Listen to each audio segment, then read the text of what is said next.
what I would say is the summary of that.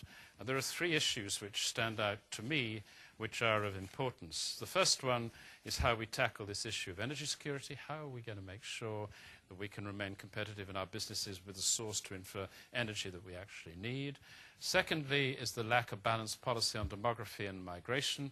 I mean, how do we deal with this whole question of aging and keep people being able to work if they wish to do so and be innovative? And last, and perhaps is the biggest one of all, is an underinvestment in our digital infrastructure, manufacturing and skills. I'll give you the example of a local guy who came up to me at this Formula One meeting with the EEF, and he said, look, I've just been in India. I'm a small business guy. I am based here in Oxfordshire. And he said, I went to this place outside Delhi. I wasn't expecting to have to do any kind of investment and stuff, but I saw these ladies washing their linen in the lake and whatever, and I thought, well, you know, it's not a place for me. However, he went to see the place where they've been investing in new premises, and he said within 3 weeks I had 3 times the speed of broadband that I have at home. If I'm going to be a global player, I can't afford not to be there.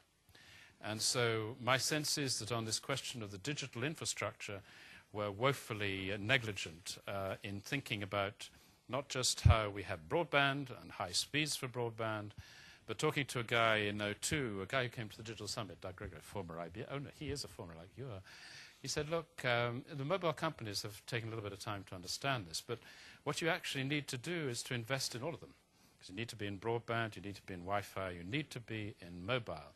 Because what's happened, of course, with the growth of mobile, Facebook, YouTube, is lots of people use mobile not now for talking, but for downloading videos, which is in the high load of spectrum, clogs up the systems, and guess what? Even if you do have an area, you still can't get it, and there are people in places like Barton here who I understand can't get broadband at the weekend because the kids in the village are downloading all their stuff onto it. So it's highly frustrating. It's really unsatisfactory that a country which is meant to be at the forefront of technologies, you have this kind of thing where you could put it simply, if you like, rail was 19th century, air was 20th century, digital for me is the 21st century.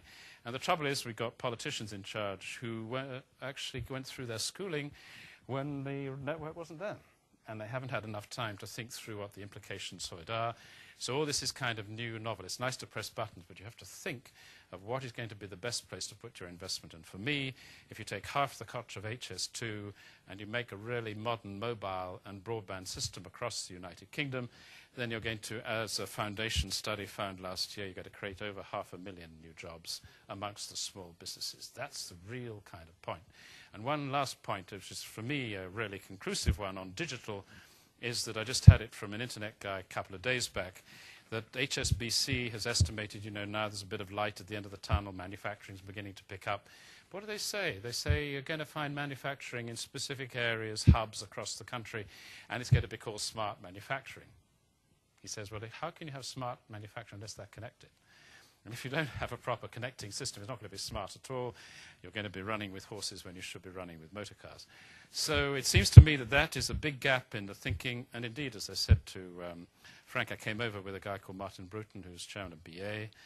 And I said to him, what have you thought about this? He said, well, that's very interesting. I don't think I've thought about it enough. So I thought, my God, you're head of the CBI or were, and I'm not quite sure whether this gives me confidence. He's a really nice guy. But I think there's a real gap, and that's one which you could really fill in pushing to make sure that we're not having to communicate by telex or pigeons. So moving on to how you encourage growth in the UK, this is a recurring theme, and I put it here at the end of the presentation because I brought you through quite a lot of information looking at international sources of information over the trends, seen some of what these trends could apply to particular areas of real interest, I expect. But I mean, how we actually encourage growth. According to the Times, the coalition's made an excellent start rebuilding Britain's public finances, but less convincing in putting a credible plan for growth. The IMF expects Britain's economy to grow 2.5% a year in the medium term, which is slightly less than the US, but glacial, of course, in comparison to China, which is over 10%, India is around 8 or 9%. And a feature of the current international environment, as business leaders have been telling me, is that we're moving out of recession about half the speed of growth than we would out of a normal recession. which means that presumably what we've got is a huge level of private and public debt, which is hanging us back. Low house prices because the houses are not moving. Normally they do when you come out of a recession. So there's going to be a real premium on how we put scarce resources to making sure that growth comes from. So I was hoping for some inspiration from these 100 business leaders who wanted to look beyond the short term and forge a more ambitious agenda to boost Britain's long-term economic growth. And then these are some of the ideas which came from it. I must say I wasn't too enthused by this, but I mean, there are important things about benchmark on educational standard against the best in the world, while bolstering the science and technology skills of apprentices. I'm absolutely convinced that's really vital, particularly in Oxfordshire, where we have, of course, Harwell and Parliament and the Rutherford Laboratory, etc. Then suggestions for fast-tracking procedures for planning decisions, key infrastructure, including power stations, especially nuclear facilities, criticism of the government's immigration cap that comes from where your skills are coming from if you've got an aging population. Proposals, interesting to see whether you would have some more proposals on how you'd actually get growth back into our economy, particularly here in Oxfordshire, which then creates jobs and makes sure that we're really viable in a global system. Because I think that what I conclude out of this is we can no longer take our decisions in isolation, and sometimes I sense there are one or two around in Oxfordshire who like to think that it's like Oxfordshire, but this is where our whole discussions came. So I come back now to March 2008. Similar kinds of issues, similar kinds of questions, but I think they're more focused now in the kinds of things that one should be trying to move the whole public agenda, because we're, as I'll see here in the conclusions, there are three which I think come to mind. The first is, as I've told you, that more countries than ever are before looking at long-term global trends and the implications therein. The UK government currently does not have any means to think strategically.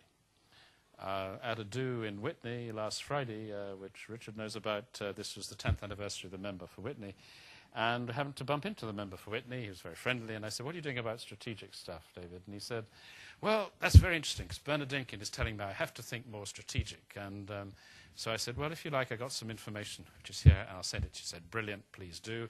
So he's going to get a letter from me in the next few days, which is putting some of this stuff together, with a suggestion that we should have our own means in the UK of thinking strategically, collecting together all this information, and then synthesizing, seeing what are the priorities in policy which we should be doing, and reacting to them now rather than in 10 years' time.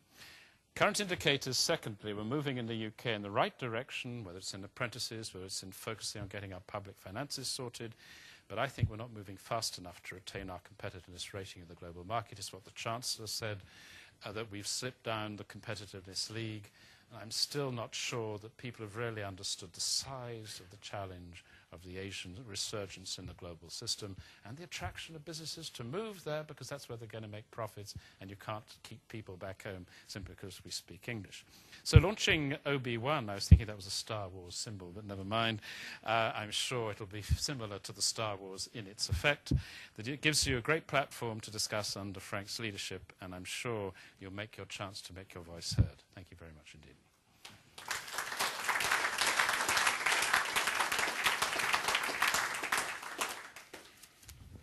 James, as ever, terrific presentation. Thank you so much. Yeah, pleasure. I think, you know, from a personal point of view, I remember some years ago running a small business, and things would occur, and you'd read about them in the FT, and you'd say, well, that's interesting, that's happening in government, that's happening in a trend in skills, that's happening there. And then a year later, it would suddenly be impacting our business. It would be impacting the things that we were doing on a day-to-day basis. A customer was walking away, or an opportunity was emerging that we were unprepared to address. And it's kind of trying to retain that strategic view. It's really hard. You know, I don't know if the economists or the FT equips you to do it well enough, but I certainly know that every time I sit with James and he takes me through some of these details, it opens my eyes and makes me think a great deal. So tremendous thanks for coming and doing that. Huge amount of work there. We're really grateful. So let me just thank you again.